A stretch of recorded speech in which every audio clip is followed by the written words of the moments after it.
Welcome to the first semester of your journey towards success. This is the General Education 212 Society and Culture subject. This course deals with the study of society and culture of the different places worldwide.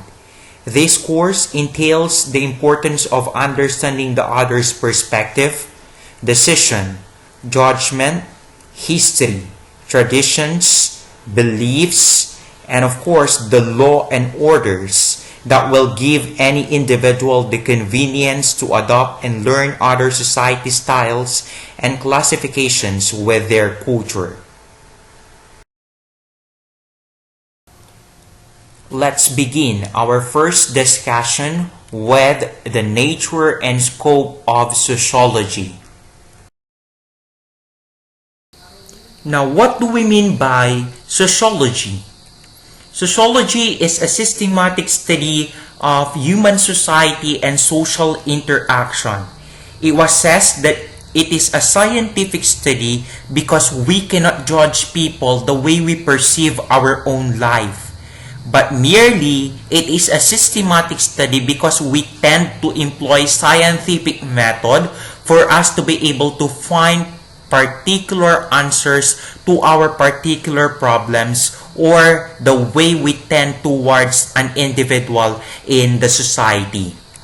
It is based on the idea that our relations with other people create opportunities for us to think and act, but also set limits on thoughts and actions.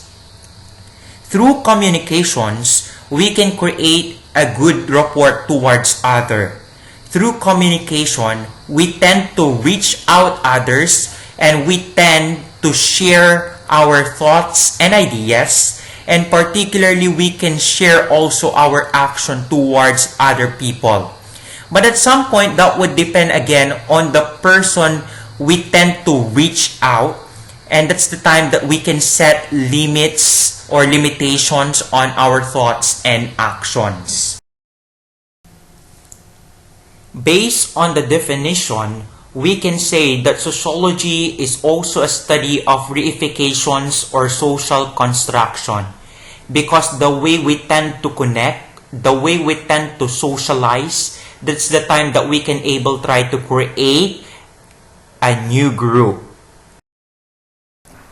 Now, according to Howard Becker, he defines sociology as the study of people doing things together, because the main point of studying sociology has something to do with not only the individual but also the society or particular group. So therefore, sociology reminds us that society and the individual are inherently connected and each other depends on the other. So therefore, towards our needs and wants, particularly also our desires, we tend to connect to society. But the society, for us to be able to understand our own self, they tend to connect also for us. So therefore, sociology study this link, how society affects the individual and how the individual affects the society. So this has something to do with the study made by the sociologists in understanding the society towards individual and the individual towards society. Now, what do we mean by society? Society is a large social grouping that shares the same geographical territory and subject to do the same political authority and dominant cultural expectation. So therefore, society can be found in just one place or one territory, sharing cultural expectations or diverse culture, and it is subject to do the same political authority. So it is distinguishable from other society or other groups because they have their own culture shared and transmitted from one another. So we can say that a society is a group of people who share a culture and live more or less together. They have a set of institutions which provide what they need to meet their physical, their social, their psychological needs, and which maintain order and the values of the culture. So therefore, this society is made up of different institutions that provide their needs, their desires for them to be able to maintain their culture and their togetherness. These institutions can be church, can be market, can be schools, or other institutions that that help them to bond together. Now, the question here has something to do with why do we need to study sociology? Why do we need to study society? All of this will be answered because of our curiosity. We are curious about our own behavior and the behavior of others by merely asking several questions like, first, why do we act as we do? Bakit kaya ganito yung pagkilos ko? Bakit kaya ganito dapat ako kumilos? Second, how are we the same as others? Ano ay yung pagkakapareho namin ng ibang tao? Ano ay yung pagkakapareho namin sa lipunang ginagalawan ko? And last, how are we different? Ano naman yung pagkakaiba namin na ang ibang tao? Ano yung pagkakaiba namin ng mga tao sa lipunan na ginagalawan ko? All of these are answered or are queries because of our curiosity and because we all display social sensitivity. What does it mean? We are socially aware, we are socially sensitive of what we need to act, of what we need to think, and of what the thoughts that we should share to other people.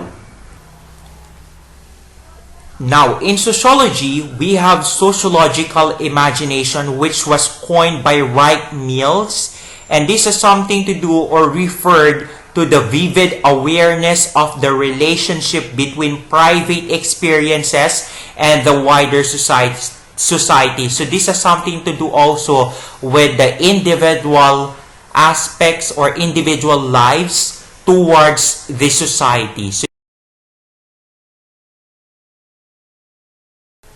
Now, how do sociologists think? Thinking like a sociologist consider two aspects. The first one has something to do with sociological perspective, and the second one has something to do with sociological imagination. What's the difference between the two terms? Sociological perspective is looking at social life in a scientific and systematic way, and it is looking beyond commonly held beliefs. And last one, it tries to find patterns. So therefore, sociological perspective focuses on scientific basis or scientific thoughts, while sociological imagination is the ability to see the connection between the larger world and your personal life. It is seeing the relationship between impersonal and intimate features of human life, because sociological imagination focuses on philosophical thoughts. Now, let's proceed with the development of sociology as a discipline, as a subject or discipline of social studies. Okay? Social upheaval in Europe during the late 1700s and 1800s encouraged scholars to closely study society. These European scholars were Auguste Conte, Harriet Martin, Herbert Spencer, Karl Marx, Emil Kim, Max Weber, that made important contributions to the development of the academic discipline of sociology. Apart from this, there are also scholars in America where it started in Chicago School of Sociology, where they tend to introduce new ways to analyze society. Now, why there is a development of sociology and why sociology emerged? Because of different factors. The first one has something to do with political changes wherein focuses on individuals' liberty and rights. It also focuses on American and French revolutions. And the second one has something to do with social changes where focuses on growth of cities, housing shortages, and last one, the crime and pollution increase. So we have already the political changes, the social changes, we also have the economic changes. What does it mean? The economic changes focuses on industrial revolution and the growth of cities. That's why sociology emerged with its development as a discipline or academic discipline in the social study. So these are the early European scholars who studies or has great contribution with regards to the study of sociology. We have Auguste Conte, Harriet Martin, Herbert Spencer, and we also have Karl Marx. Let's point out that their works or their contributions individually. Let's begin with Auguste Comte. Auguste Comte was the first scholars to apply the methods of physical sciences to the study of society. He was also the first who coined the word sociology and therefore considered as the founder of the subject. Auguste Comte set out to develop the science of man that would be based on empirical observation. Now, this science of man focuses on two aspects of society.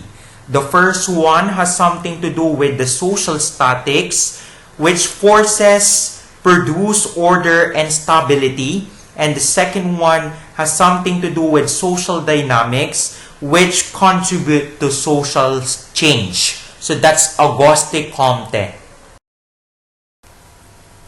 Second, we have Harriet Martin. Harriet Martin conducted early sociological studies in Britain and United States. Harriet Martin advocated of the idea that scholars should try to improve society, not just to study it. But also, Harriet Martin was also best known for translating Comte's work in English. Harriet Martin authored one of the earliest analyses of culture and life in the United States, which is entitled The Theory and Practice of Society in America. So that's one of Harriet Martin's contribution in the field of sociology. Next in line, we have Herbert Spencer. Herbert Spencer applied the principles of biology to society and popularized the evolutionary theory of social change and coined the phrase survival of the fittest. So Herbert Spencer authored the first sociology text, which is entitled The Principles of Sociology. Most well known for proposing a doctrine called social Darwinism. And if we hear the word social Darwinism, suggested that people who could not compete were poorly adapted to the environment and inferior, or this is commonly known as the survival of the fittest. Next, we have Karl Marx. Karl Marx emphasized the primary role that conflict plays in social change and advocated revolution to speed up the process of change. His ideas lead to the development of the conflict perspective in sociology. What does Karl Marx did in the field of sociology? He is the father of the conflict theory, and he saw human history in a continual state of conflict between two major classes. What are these two major classes? We have the bourgeoisie, the owners of the two means of production, or what we call the capitalists, and the second one we have the proletariat, which are the workers. He predicted that revolutions would occur, producing first a socialist state followed by a communist society. So that's Karl Marx, the father of conflict theory. There are later European scholars who study or continually study sociology or in the field of sociology. The first one has something to do with Emil Kim. He describes society as a set of independent parts, which each part serving a specific function. Believed that sociology should focus on observable social phenomena influential in the development of the functionalist perspective in sociology. So Emil Durkheim moved sociology fully into the realm of empirical science.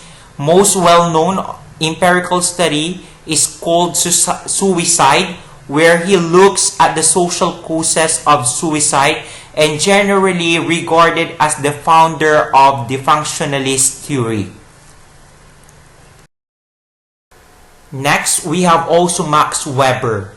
He developed the concept of the ideal type, a model against which social reality can be measured, and believed that sociology should attempt to understand the meanings that individuals attach to their actions. So therefore, much of Weber's work was a critique or clarifications only of Karl Marx's work. What does it mean? With his most famous work entitled The Protestant Ethic and the Spirit of Capitalism, directly challenged Marx's ideas on the role of religion in the society. So therefore, Max Weber is also interested in bureaucracies and the process of rationalization in the society. After studying the European scholars, let's proceed with the American scholars who contributed in the field of sociology. The University of Chicago Department of Sociology became known for a certain set of sociological theories, as well as the idea that sociology should look for solutions to social problems. With the study conducted by the University of Chicago, there are a lot of scholars who became interested to find solutions, particularly with the social problems encountered by the society. One of them is Jane Addams, who opened a settlement house in Chicago and published a series of surveys about the problems of the urban poor. But Jane Addams is not taken seriously as a sociologist because Jane Addams practiced other professions. Next, we have Webb Dubois. Webb Dubois encouraged scholars to examine the problems of race. Webb Dubois used community studies to underscore the significance of race in American society and believed that sociologists should be involved in social reform as well as academic study. So mainly, Webb Dubois' concern is something to do with the race and implication in the society. So this has something to do with the nature and scope of sociology. I hope you learned something from the discussion. And again, thank you for listening.